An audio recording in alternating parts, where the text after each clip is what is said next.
Thank you and welcome to the show this morning. The topic this morning is a profile on Pastor Herbert Brown, who is the pastor of Greater St. John Missionary Baptist Church in Nashville, Tennessee. And of course, Pastor Brown, let me welcome you to the show this morning. Thank you for inviting us. And to tell you how delighted we are, Reverend Brown, to have you here this morning to give us a profile. We know that Greater St. John Missionary Baptist Church is a very, very old church in Nashville, and we know that you and your congregation have done quite a bit in terms of your facility, and so you've been quite active. And so we thought that this would be the good time to have you to come by and to talk to us about some of the things that you're involved in, and to give us a profile so that the community might better know Herbert Brown, the pastor of Greater St. John Missionary Baptist Church. And so that's within that framework, Reverend Brown. Let's have you to give us some information about your background, your education, and some of the things that eventually led you to Nashville, and then we're going to talk about some of the other things that you've been involved in. Well, thank you, Dr. Haney, for inviting us to come and share with the listening audience this morning. First of all, let me say, when people ask me where I'm from, I tell them I'm from Nashville. I'm homegrown. So I've been in Nashville all of my life, as a part from the part I was in the military. But I was raised in the North Nashville area in the John Henry Hale housing project. I spent a little time in Preston Taylor homes. So I'm a product of the housing project. Went to school at Head, Washington, Pearl School, graduated from Pearl in 1966. Went into the military and served in the Marine Corps. Went to Vietnam. Married. I've been married for 36 years. This coming October, I have 2 children, Reginald and Karen Brown. So I'm a product of Nashville, homegrown.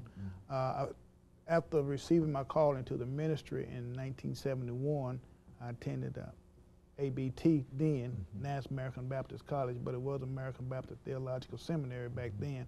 I was under the pastorate of Dr. F.M. Spence for 17 years.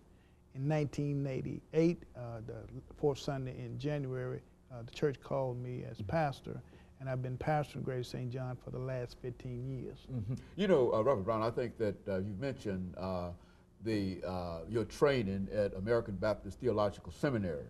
And we know that so many pastors throughout Nashville, well, not throughout Nashville, throughout the world, have received their training there, and that this school played a very, very significant role in the civil rights movement. Let's talk about some of your experiences at American Baptist College. Going there, essentially having known American Baptist College all of your life, living around the institution. Let's talk about your experiences there.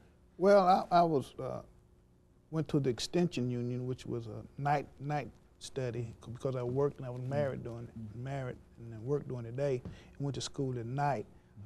It was a little bit more difficult trying to work and go to school at the same time, and to try to get a biblical education. So it was a challenging, but also a rewarding experience that I had at the school. Now, that school also played a very, very significant role in the civil rights movement. Yes. Great deal of great number of men that was going to school there under the leadership of Dr. Kelly Miller Smith and the civil rights movement, First Baptist Capitol Hill. A lot of the students marched from those locations to downtown and had the sit-ins and things. Now, at that time, I was a little bit too young to participate in the sit-ins in the early 60s, but a lot of that work that was done came from the students of ABT. American Baptist College. Yes, sir. And we've had an opportunity on this particular show itself to talk to some of the leadership at American Baptist College. Dr. Bernard Lafayette, as a matter of fact, he was the president at one time of the American Baptist College. Did you ever have an opportunity while you were growing up in Nashville, Reverend Brown, to meet Reverend Dr. Martin Luther King, or to be in the presence of Dr. Martin Luther King?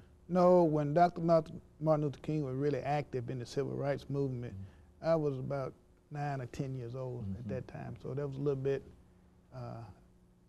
personally, I was not allowed to do a lot of the things that the older kids, 18 and 19 years, were able to do. So I never had the opportunity to meet Dr. King. Mm-hmm. But all of you did participate, and you did have an opportunity to witness some of the civil activities that went on during this time. Lord, yes. Yeah, we growing up in Nashville, you saw a little bit of everything, you know, how we were treated and things at the counters, downtown at the restaurants and things of that nature, and how the dogs were put on people, how the firemen would turn hoses on people and things of that nature. Yeah, we witnessed all of that. And all of this, of course, as we make preparation for our first commercial break, all of this prepared you in a real sense to accept a greater ministry. Yes, sir. Okay, Yes, sir. Very good. Yes, and of course, Reverend Brown, let us